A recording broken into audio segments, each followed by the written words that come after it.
അസ്സലാമു അലൈക്കും വറഹ്മത്തുള്ളാഹി വബറകാതുഹു. ബിരിയാണി കഴിഞ്ഞു. ഇനി അടുത്തത്. ഹലോ. അസ്സലാമു അലൈക്കും വറഹ്മത്തുള്ളാഹി വബറകാതുഹു. വാലേക്കും അസ്സലാം. വാലേക്കും അസ്സലാം.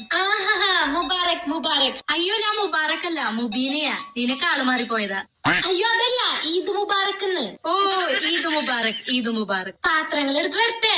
പാത്ര എന്തിനാടി? അയ്യോ, അപ്പൊ ബക്രീദിന് ബിരിയാണി ഇല്ലേ? ബക്രീദിന് ഞങ്ങൾ ബിരിയാണി വെക്കാറില്ല. ഇന്നിവിടെ സാമ്പാറും ചോറാ. സാമ്പാറും ചോറാ? നിങ്ങൾ ബക്രീദിന്റെ അന്ന് സാമ്പാറും ചോറൊക്കെ കഴിക്കുവോ? ആടി, ഞങ്ങൾ ബക്രീദിന്റെ അന്ന് സാമ്പാറും ചോറും ഉണ്ടാക്ക. ബക്രീദിന്റെ പിറ്റേ ദിവസമാണ് ബിരിയാണി ഉണ്ടാക്ക. ഓഹോ, അതെയോ? എന്നാ ഞാൻ നാളെ പാത്രം കൊണ്ടുവരാം. അയ്യോടി, ഞങ്ങൾ ഇന്ന് വൈകിട്ട് നാട്ടിക്ക് പോവും. അപ്പൊ ബിരിയാണി തരാൻ പറ്റില്ല. അതെ അതെ, പക്ഷെ അടുത്ത റംസാൻ എന്തായാലും ബിരിയാണി തരാട്ടാ. ഓക്കെ. ഇതന്നെയല്ലേ അവള് കഴിഞ്ഞ ബക്രീദിന് പറഞ്ഞത്. അവനെ വിളിച്ചോക്കാം. ഹലോ. അസ്സലാമു അലൈക്കും വറഹ്മത്തുള്ളാഹി വബറകാതുഹു.